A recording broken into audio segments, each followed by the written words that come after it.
Bienvenidos sean todos a esta edición de El Fin del Mundo, una sección de pasillo donde hablamos de cine. En ocasiones pasadas habíamos dicho que íbamos a hablar exclusivamente de cine latino y nacional, pero es muy importante no dejar de lado la competencia por estos premios Oscar que van a significar mucho para el mercado internacional del cine. Vamos a estar sin embargo balanceando la conversación. En esta ocasión vamos a hablar de BlacKkKlansman. Hello, this is Ron Stallworth calling. Who am I speaking with? This is David Duke. Grand Wizard of the Ku Klux Klan. That David Duke? God, last time I checked. What can I do for you? Well, since you asked, I hate blacks. I hate Jews, Mexicans and Irish, Italians and Chinese. But my mouth to God's ears, I really hate those black rats. And anyone else, really, that doesn't have pure white Aryan blood running through their veins. I'm happy to be talking to a true white American. God bless white America. La película más política del año 2018, quizás una de las más controversiales, sobre todo en los Estados Unidos, pero no únicamente. BlacKkKlansman es una película dirigida por Spike Lee, que es quizás el director más importante para la cultura afroamericana. Por no decir uno de los referentes culturales más importantes pues, de la lucha emancipatoria e identitaria y antirracista del afroamericanismo. Spike Lee debutó como director con un corto que era una parodia de The Birth of a Nation, una película de Griffith muy larga que cuenta la importancia del Ku Klux Klan en la formación de la nación estadounidense, de la estructura como norte-sur, pero de una manera muy apologética. Es una película pro Ku Klux Klan y que de muchas maneras favoreció el renacimiento de dicho movimiento en los años 60 y 70. De hecho, eso sale en BlacKkKlansman. Más adelante empezó a hacer comedias que hablaban del tema de la sexualidad y empezó a ponerse cada vez más político a partir de una película llamada Do the Right Thing, que ya trataba como este rollo de la vida de gueto, por así decirlo, en Nueva York.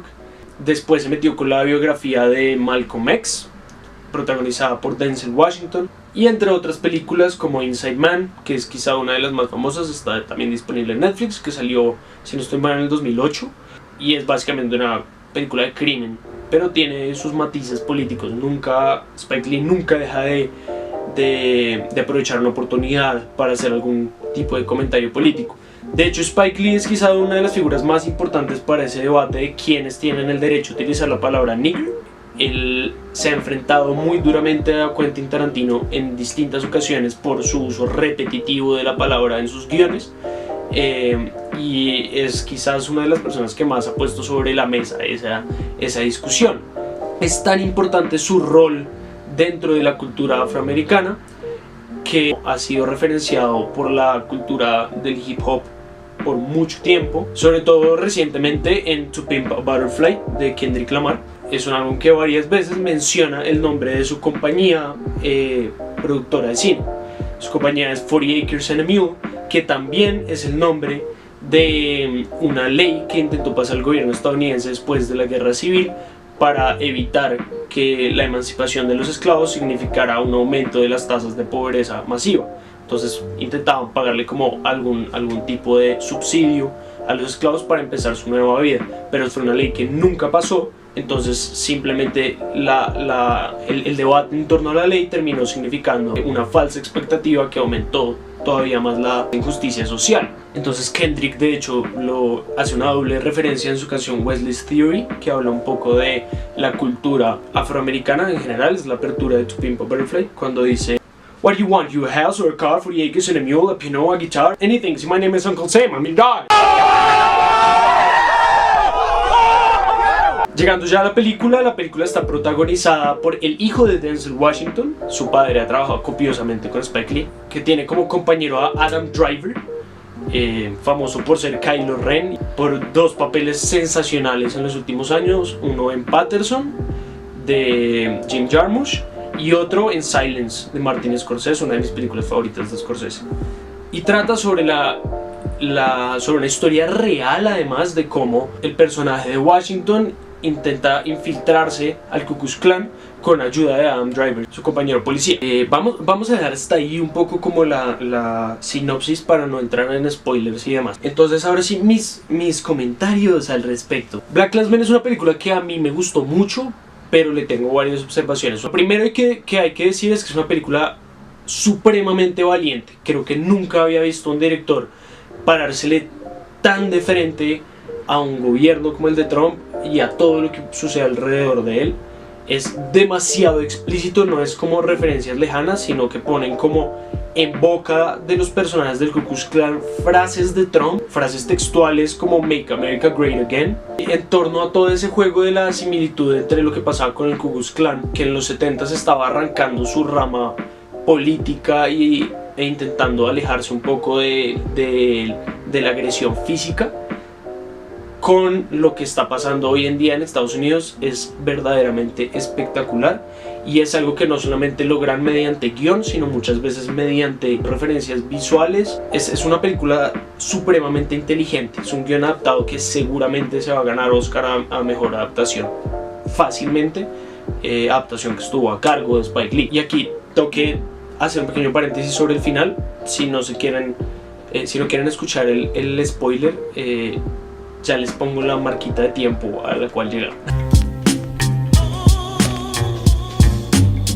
En la rueda de prensa que hizo Spike Lee en el Festival de Cannes, la tienen que ver, es espectacular todo lo que dice ese hombre, pero sobre todo cuenta cómo le pidió permiso a los padres de las víctimas de lo que pasó en Charlottesville el año pasado, para poder mostrar las imágenes explícitas del carro que atropelló un poco de gente. Y si ya vieron la película se dieron cuenta como la transición final de una quema de cruces en los 70s del Ku Klux Klan a las marchas actuales del Ku Klux Klan y de xenofobia y demás son la misma vaina. Es impresionante. Les recomiendo de verdad que vayan a buscar esa rueda de prensa. Es una afirmación política demasiado poderosa y que hace una reflexión en torno a cómo no es un fenómeno solo de los Estados Unidos, sino como ese tipo de discursos de odio son un fenómeno mundial hoy en día, muy importante. That's what this film's about. And I know in my heart, I don't care what the critics say or anybody else, we are on the right side of history with this film. I don't need to say anything else after this. Siguiendo con la película, a mí me parece muy importante hablar del balance que hace entre comedia y drama. Es impecable. Tratar temas tan políticamente duros suele ser muy difícil, pero tratarlo sobre todo con humor negro que no llegue a ser ofensivo es verdaderamente una clase magistral de cómo hacerlo. Sin embargo, llegan momentos en que ya siento muy caricaturesca la formación de los personajes. Como hay un momento muy al principio de la película que tratan de una manera súper racista al protagonista, y este man, en vez de como sentirse mal o algo así, solo empieza como a desahogar su ira haciendo como puños y patadas de kung fu, y es como listo, pues chistoso. Pero o hay momentos en que están intentando hablar de las diferencias étnicas en cuanto a expresiones lingüísticas y demás, pero ya hacen como 20 chistes seguidos de cómo los negros hablan de pollo y los judíos hablan de dinero, y es como, bueno, ya, por favor, pasemos la página. Que también tengo que decir que me parece muy problemático que la película presenta el problema como minorías versus el resto del mundo, como si los judíos nos aliamos con los negros, no hablan de los latinos, porque supongo que no era pues un problema o una discusión tan grande en ese entonces. Tampoco me parece que la fotografía esté como muy buena. Hay de hecho un plano en el que están hablando el protagonista y su novia, y está como en completo contraluz.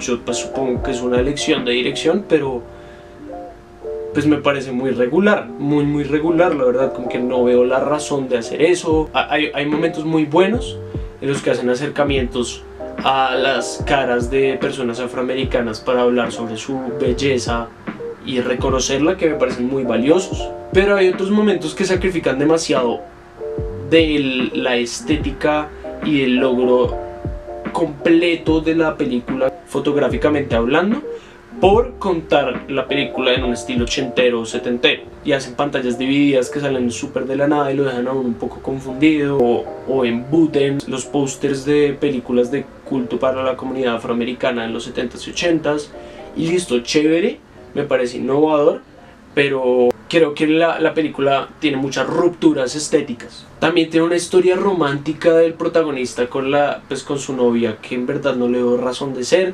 que uno queda como con ganas de saber qué pasó, como, no sé, yo no sentí la chispa en ningún momento, y me parece que vean otras maneras de hablar de lo afroamericano con un amigo, con un hermano, en fin, que no requirieran que uno profundizara más. Uno se queda corto de alguna manera en saber qué pasó con ellos dos, porque es un planteamiento de una relación bien interesante, pero que se soluciona como muy fácil. Es una Black Panther y un policía coqueteando, y los Black Panthers pues odian a los policías y los policías odian a los Black Panthers, pero se soluciona casi que por ósmosis. O sea, sí hay un poco de conflicto, pero me quedo con el sinsabor de bueno.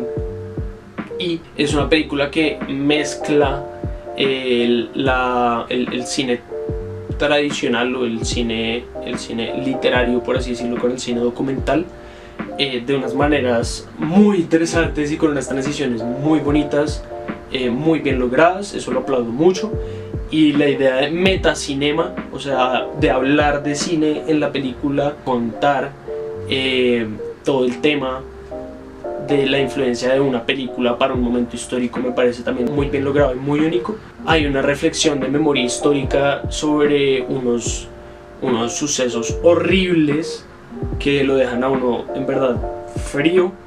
Toda esa secuencia, si saben de qué estoy hablando, esa secuencia es espectacular. Hay 10 minutos increíbles. Esos paralelismos entre el Ku Klux Klan y lo que está pasando con la comunidad afro son increíbles. Finalmente, me parece muy importante decir que esta película abre un poco la discusión en torno al tema siempre polémico de que los Óscares son unos premios políticos. Yo creo que sí, y probablemente lo han sido muchas veces. Yo personalmente estuve de acuerdo con que Moonlight se ganara hace unos años el premio a mejor película. A mí sí me gustó más que La La Land, pero pues a todos nos molesta que este año nominen tantas veces a Black Panther, por ejemplo. Sin embargo, yo creo que esta película en particular dice: el arte debería tener una función política más allá de su función de entretenimiento, de su función estética, y eso también debe ser valorado.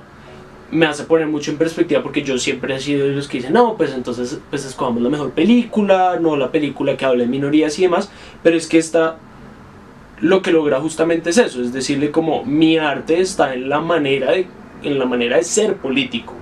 Y me parece que le da una vuelta a la discusión, que me encantaría saber su opinión en los comentarios, probablemente en algún debate en el futuro de Pasillo. Esto fue todo por esta reseña. Muchísimas gracias por escuchar. Cuéntenme qué les pareció, qué les faltó. Es una película súper recomendada. Si la pueden ver, es probable que Cine Colombia la vaya a volver a pasar con su pase de preparación para los Oscar. Es posible que vuelva a alguna otra sala de cine. Entonces no se la pierdan. También está disponible en Popcorn Time. Súper recomendada. Spike Lee, BlacKkKlansman, la actuación de Adam Driver genial como siempre. Aparte de los momentos caricaturescos, la actuación de todos es muy buena, sobre todo de los miembros del Ku Klux Klan. Me pareció sublime cómo logran los distintos matices de miembro del Ku Klux Klan y que no se quedan en solamente el cliché, pero también cómo exacerban de una manera bien interesante y bien crítica el tema del racismo. Muchas gracias por escuchar, y si el mundo no se acaba hoy, nos veremos en una próxima reseña, probablemente de cine nacional o latino, o de los Oscars. Díganos qué prefieren. Chao.